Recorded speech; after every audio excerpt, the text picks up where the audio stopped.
Hello and welcome to the Idaho Reports podcast. I'm Logan Finney. Joining me this week is Bruce Agnew, who's the director of the Regional Infrastructure Accelerator with PennWAR, the Pacific Northwest Economic Region. Bruce, thanks for sitting down with me.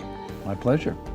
So PennWAR is a multi-government organization that is 5 states in the United States and then a collection of 5 provinces and territories in Canada as well. Can you give me a little bit of context for what you specifically do with the Regional Infrastructure Accelerator? Sure. Well, PennWAR was formed in 1991, and it's a public-private partnership. So our governing board are state legislators, and our president this year was Idaho State Senator Chuck Winder. That's why we were in Boise, because of the summit. And we have a delegation of Idaho legislators that are part of our governing structure. And then we also have a unique Idaho State Council that advises PennWAR on the 16 working groups that we have. And that is led by Ken Day from Simplot and the Speaker of the House. And our accelerator, our particular project, was funded by the U.S. Department of Transportation to accelerate projects in the 5 states. Now in Idaho, we've focused on railroads, Union Pacific, both in terms of getting agricultural products efficiently from southern Idaho through the UP line to Portland and ports of Seattle and Tacoma. We've been working with Elaine Clegg and the folks at Valley Regional Transit to develop or support their development of a regional transit system, regional rail, and a future intercity rail restoration project, because Boise used to be a major passenger rail center going back to the Averill, Harriman, and Sun Valley days. And that service initially would be between Boise, Pocatello, Shoshone, and Salt Lake. So we're also working on the north part of the state with BNSF. We supported the Sandpoint Junction Connector, which was the double bridge across Lake Pend Oreille. So, and we're working on some electrification hydrogen projects around the Northwest for refueling or charging of commercial trucks. So we do a lot of different projects. Yeah, some of the sessions this morning were particularly focused on passenger rail. Right. But one of the sessions was the idea that passenger and freight rail need to cooperate, that they're better working in conjunction together. Right. Can you talk to me a little bit about those considerations? Because I, as someone who grew up in Sandpoint, I know that there's an Amtrak station there, but it doesn't really connect to much of the rest of the state because of our odd geography. So I think for a lot of Idahoans, they might be familiar with industry's use of freight rail, but passenger rail might not be as familiar anymore as it used to be. Can you talk to me about that interplay? Yes, this morning we focused, we had senior executives from Union Pacific and BNSF, we had agricultural folks from Idaho, and passenger rail advocates, all in 2 different panels talking about, first and foremost, what we call high performance rail, is to understand what the operating needs of the host railroad. I mean, we're talking about running passenger trains on Union Pacific or BNSF tracks.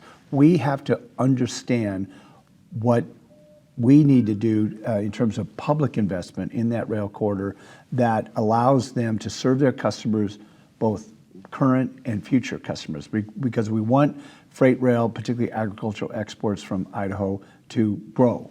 So we can't take any capacity away from those main lines. So projects such as joint investments with federal and state money and shipper funding to put sidings in, highway rail grade separations, and I mean, overpasses and underpasses on rail corridor. We've been looking at kind of the Caldwell, Nampa area, which can be fairly congested, and CUNA for possible grade separation projects, working with Idaho Transportation Department.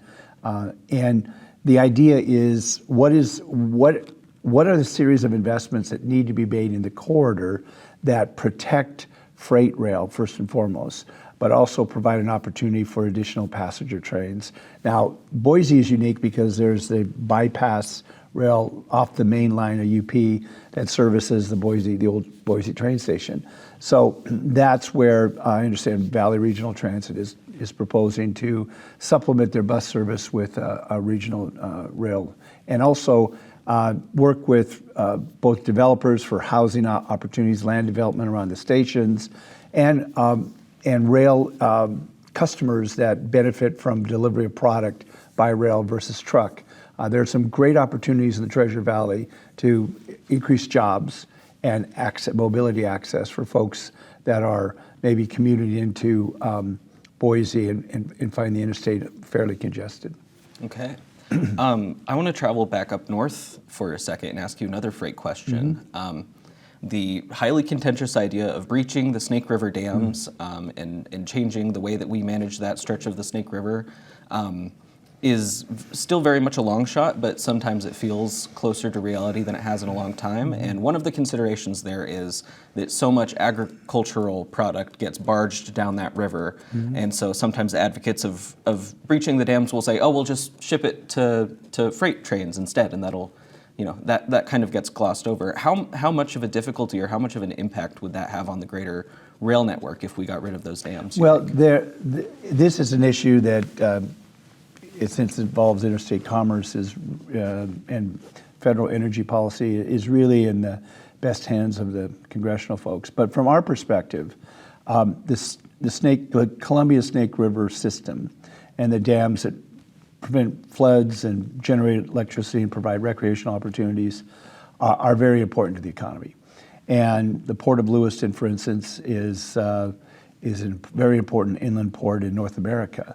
And lately, there's been some, additional cruise ships and some really kind of cool things happening on the river. The thought that somehow breaching those dams when we need a whole lot of new clean energy to decarbonize transportation, to electrify appliances, you can't take away from the base power supply. It just won't work. So we don't think those suggestions are really grounded on economic reality or a commitment to climate change by generating enough clean electricity. You simply need the dams to do that. So, and in addition, in terms of the barging versus rail, there are a lot of industries on the Columbia River Gorge, particularly in the Oregon side, that have developed because of barging. It's not just exporting grain overseas. There are a lot of industries that need that access to the inland port. So it's a bigger issue than just simply breaching the dams and rerouting that traffic on railroads. And the other thing is the railroads really don't have the capacity or the operational engineering and operational improvements that would take to take away from long distance hauling to more regional hauling. It's just a heavy lift. Thank you for that perspective. Yeah.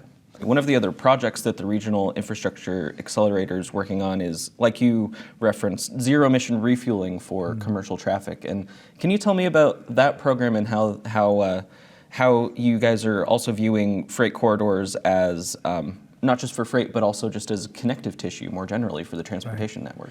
Well, the Federal Highway Administration used to have a corridor and gateway program where they'd actually fund interstate highway projects or border crossings or gateway.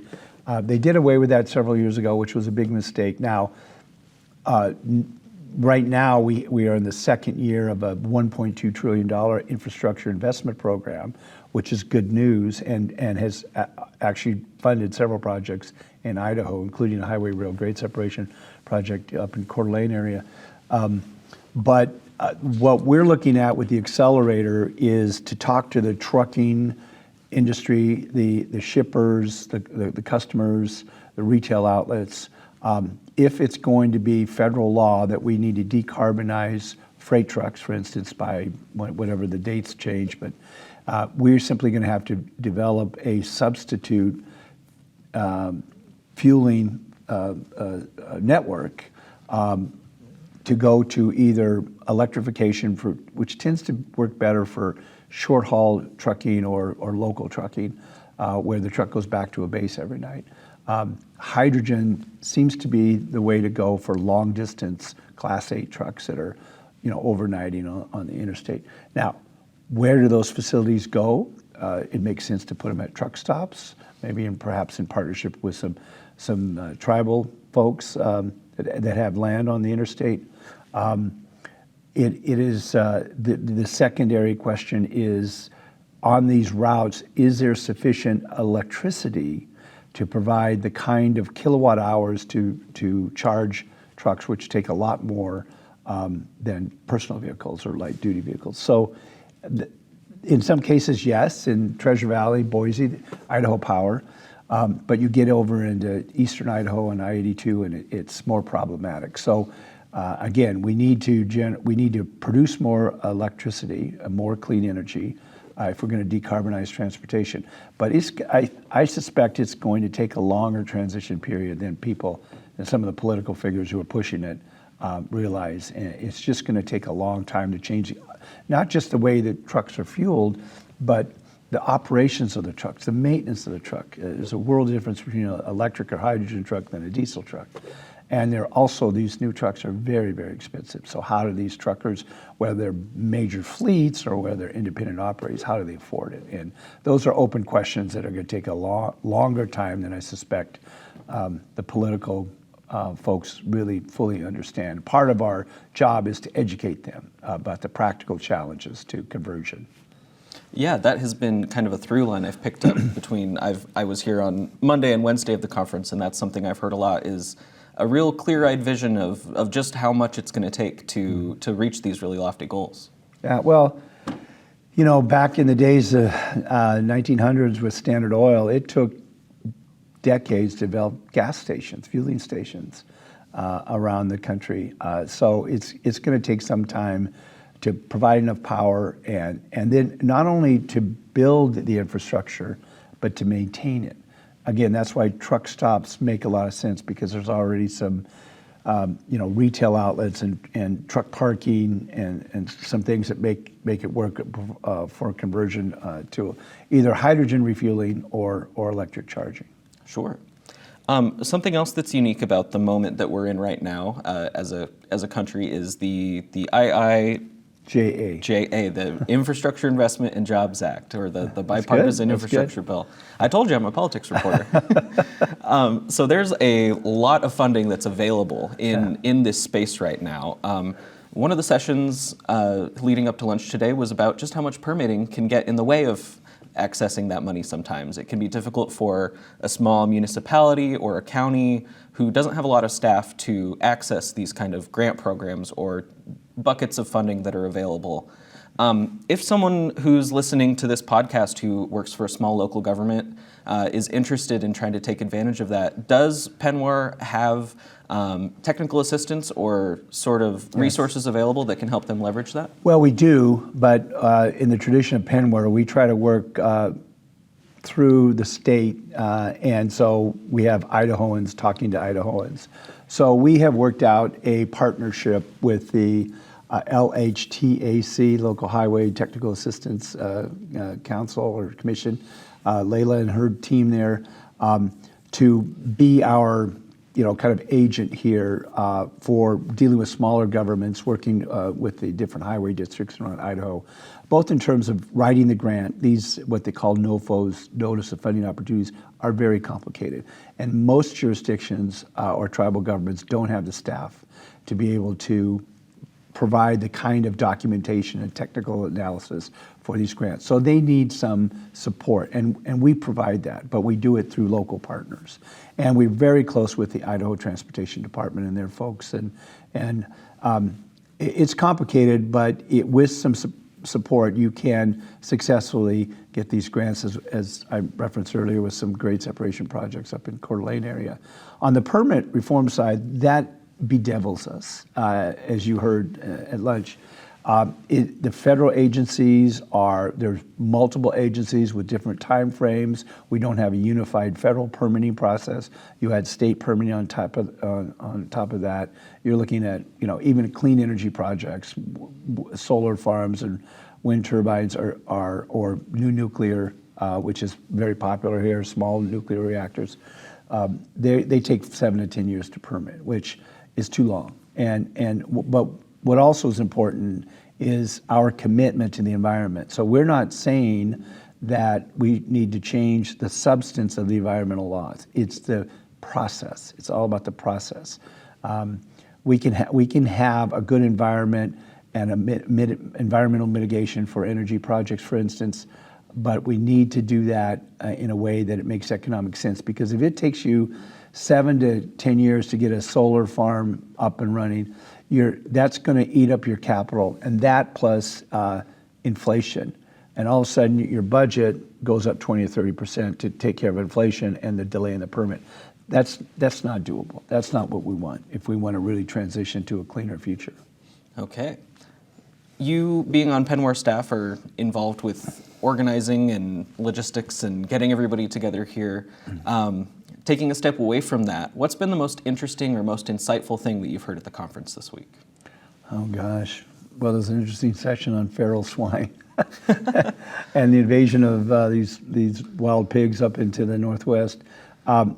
There's just such a depth and breadth of topics here. All the clean energy and transmission capacity and presentations by Idaho Power and BPA and were fascinating. The cross-border livestock health issue, the invasive species, the mussels, and the threat that they pose to our lakes in the Northwest coming from the Midwest and the South. Workforce training, the lack of skilled labor, agriculture, all aspects of agriculture, the production, critical minerals. That was a fascinating session. There's mines such, I think it's Perpetua mines up near McCall. They're trying to develop these critical minerals so that we can electrify our cars and we don't have to depend on China or the Congo or these other countries. There's just, not only are the depth and breadth of the topics interesting, the Penwar region itself, which stretches from the Arctic Circle and Northwest Territories in Alaska to the Crow Nation in eastern Montana. Republican, Democrat, blue states, red states, putting aside some ideological differences on things, but working together on clean energy, smart transportation, workforce training, economic development. It's a pretty cool thing. All right. Well, Bruce Agnew, Director with the Regional Infrastructure Accelerator with Penwar, the Pacific Northwest Economic Region. Thanks for your time this week. My pleasure. Thanks, Logan.